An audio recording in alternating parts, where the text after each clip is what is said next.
ಚನ್ನರೆಡ್ಡಿ ಪಾಟೀಲ್.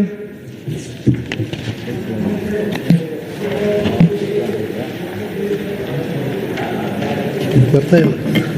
ಅವರು ಉತ್ತರ ಕೊಟ್ಟಿದ್ದಾರೆ. ಇದು ಉತ್ತರ ಈ ಮೊದಲ 2 ವರ್ಷದ ಮೊದಲು ಇದೇ ಉತ್ತರ ಕೊಟ್ಟಿದ್ದಾರೆ. ಆದರೆ ಇಲ್ಲಿದ್ದ ನಮ್ಮ ರೈತರಿಗೆ, ಅನ್ನದಾತರಿಗೆ, ಒಂದು 10 ಹಳ್ಳಿ ಊರಿನವರಿಗೆ ಭಾಳ ತೊಂದರೆ ಆಗ್ತಾ ಇದೆ. ಕೆಲಸನೂ ಏನೂ ಆಗ್ತಾ ಇಲ್ಲ, ನೀರು ಸಿಗ್ತಾ ಇಲ್ಲ, ಎರಡನೇ ಬೆಳೆಗೆ ನೀರೂ ಬರ್ತಾ ಇಲ್ಲ, ಮತ್ತು ಕುಡಿಲಿಕ್ಕೆ ನೀರಿನೂ ತೊಂದರೆ ಇದೆ. ಇವರು ಮಾಡಿಸ್ತೀವಿ ಅಂತ ಹೇಳಿದ್ರು. ಮೊದಲದು 2 ವರ್ಷದ ಮೊದಲ 62 ಕೋಟಿ ಇತ್ತು, ಈಗಾಗಲೇ 75 ಕೋಟಿ ಬಂದಿದೆ. ಇನ್ನೂ ಈಗ ಟೈಮ್ ಮುಂದೋದ್ರೆ ಇನ್ನೂ ಹೆಚ್ಚಿನ ದುಡ್ಡು ಸರ್ಕಾರ ಕೊಡಬೇಕಾಗ್ತದೆ. ನಾವು ಅವ್ರ ಬಳಿ ಕಳಕಳಿಯಿಂದ ಕೇಳ್ಕೊಳ್ಳೋದೇನೆಂದ್ರೆ ಎಷ್ಟು ಜಲ್ದಿ ಸಾಧ್ಯದ ಅಷ್ಟು ಜಲ್ದಿ ಮಾಡಿಸ್ಬೇಕು, ಮತ್ತು ಸಮಯ ಯಾವಾಗ ಮಾಡಿಸ್ತಾರಂತ ನಮ್ಮ ಸಚಿವರು ನಮಗೆ ತಿಳಿಸಿದ್ರೆ ಭಾಳ ಚೆನ್ನಾಗಿ ಆಗ್ತದೆ. ಸಚಿವರು.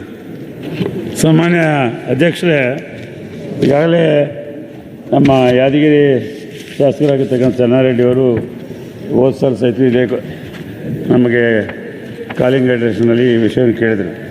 ಮತ್ತು ಅದಾದಮೇಲೆ ನಾವು ಅದನ್ನು ಪರಿಶೀಲನೆ ಮಾಡಿದ್ವಿ. ಅದೇ ರೀತಿಯಾಗಿ ಗುರುಮಠಕಲ್ ಶಾಸಕರು ಶರಣೇಗೌಡರು ಸಹಿತ ರೆಪ್ರೆಸೆಂಟೇಷನ್ ಕೊಟ್ಟಿದ್ದಾರೆ. 2001ರಲ್ಲಿ ಇದು ಭೀಮಾ ನದಿ ಮೇಲೆ BCP ನಿರ್ಮಾಣ ಆಗಿತ್ತು. ಆಗ 14,36,00,000 ಎಸ್ಟಿಮೇಟ್ಲಿಂದ ಮಾಡಿರ್ತಕ್ಕಂಥದ್ದು. ಆದ್ದರಿಂದ ಈಗಾಗಲೇ 22 ವರ್ಷ ಆಗಿದೆ.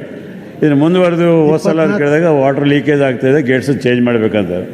ಅದನ್ನು ನಾವು ಆ ಗೇಟ್ಸ್ ಬದಲಾವಣೆ ಮಾಡಿ ಈ ಮೆಕ್ಯಾನಿಕಲ್ ಟೈಪ್ ವರ್ಟಿಕಲ್ ಗೇಟ್ಸ್ ಮಾಡಬೇಕೆಂಬುದು ಉದ್ದೇಶದಿಂದ ಎಸ್ಟಿಮೇಟ್ ಮಾಡಿಸಿದ್ವಿ.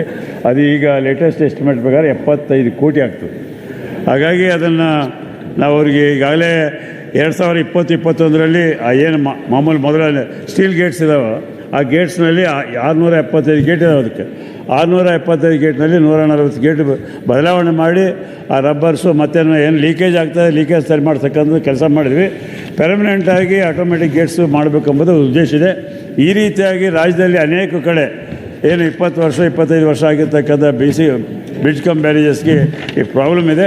ಹಾಗಾಗಿ ನಾವು ಈಗಾಗಲೇ ಫೈನಾನ್ಸ್ ಡಿಪಾರ್ಟ್ಮೆಂಟ್ಗೆ ಇದನ್ನೆಲ್ಲ ಮೇಂಟೆನೆನ್ಸಲ್ಲಿ ಬರ್ತದೆ, ಹಾಗೆ ಹೆಚ್ಚಿನ ಅನುದಾನ ಕೊಡಬೇಕು ಅಂತೇಳಿ ನಾವು ಈಗಾಗಲೇ ಕೇಳ್ಕೊಂಡಿದ್ದೀವಿ. ಅವ್ರ ಸಹಿತ ಪರಿಶೀಲನೆ ಬರುವಂಥ ದಿನಗಳಲ್ಲಿ ಅನುದಾನದ ಲಭ್ಯತೆ ಆಧಾರ ಮೇಲಕ್ಕೆ ಪ್ರಯಾರಿಟಿ ಮೇಲೆ ನಾವು ಏನು ನಮ್ಮ ಚನ್ನಾರೆಡ್ಡಿಯವರು ಕೇಳಿದಾರೆ ಅದನ್ನು ನಾವು ಫಸ್ಟ್ ಪ್ರಯಾರಿಟಿ ಮೇಲೆ ಮಾಡಿಕೊಡ್ತಾ ಒಂದು ಮಾತನ್ನು ಈ ಸಂದರ್ಭದಲ್ಲಿ ಹೇಳಬೇಕು. ಅಧ್ಯಕ್ಷರೇ, ಇದು ಉತ್ತರದಲ್ಲಿ ಎಲ್ಲ ಕೊಟ್ಟಿದ್ದಾರೆ, ಅದನ್ನು ನೋಡಿದ್ದೀನಿ ನಾನು ಹೇಳೋದಿಷ್ಟೇ. 2 ವರ್ಷದಿಂದ ಇದೇ ರೀತಿ ಹೇಳ್ತಿದ್ದಾರೆ. ಇದು ಯಾವಾಗ ಆಗ್ತದೆ? ಅಲ್ಲಿ ರೈತರಿಗೆ ತೊಂದರೆ ಆಗ್ತಾ ಇದೆ, ಬೆಳೆ ಬರ್ತಾ ಇಲ್ಲ ಅನ್ನಲ್ಲ. ರೈತರ ಗತಿ ಏನೋ, 10 ಹಳ್ಳಿ ಊರಿನವ್ರ ಗತಿ ಏನು ಅಂತ ನಾ ಕೇಳಕತ್ತೀನಿ. ಕ್ಲಾರಿಫಿಕೇಶನ್ ಕೇಳ್ತೀವಿ.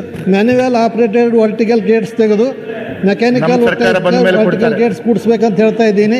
ತಾವು ದಯಮಾಡಿ ಸ್ವಲ್ಪ ಯಾವಾಗ ಮಾಡ್ತೀರಿ ಅಂತ ಸಮಯ ಹೇಳಿ ಮುಖ್ಯಮಂತ್ರಿಗಳ ಸಂಗಡ ಮಾತಾಡ್ರೆ ತಾವು ಸರ್ಕಾರಕ್ಕೆ ತಿಳಿಸಿ ನಮ್ಗೆ ಯಾವಾಗ ಮಾಡಿಕೊಡ್ತೀರಿ ಅಂತ ರೈತರಿಗೆ ತಿಳಿಸಿದ್ರೆ ಭಾಳ ಒಳ್ಳೆಯದಾಗ್ತದೆ.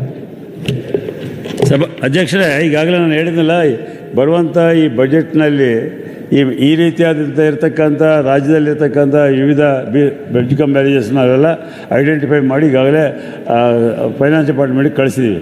ಅವ್ರು ನೆಕ್ಸ್ಟ್ ಬಜೆಟ್ನಲ್ಲಿ ಈಗ ಮೇಂಟೆನೆನ್ಸ್ ಸಲುವಾಗಿ ಮೇಂಟೆನೆನ್ಸ್ ಅಕೌಂಟ್ನಲ್ಲೇ ಕೊಡಬೇಕಾಗ್ತದಲ್ಲ.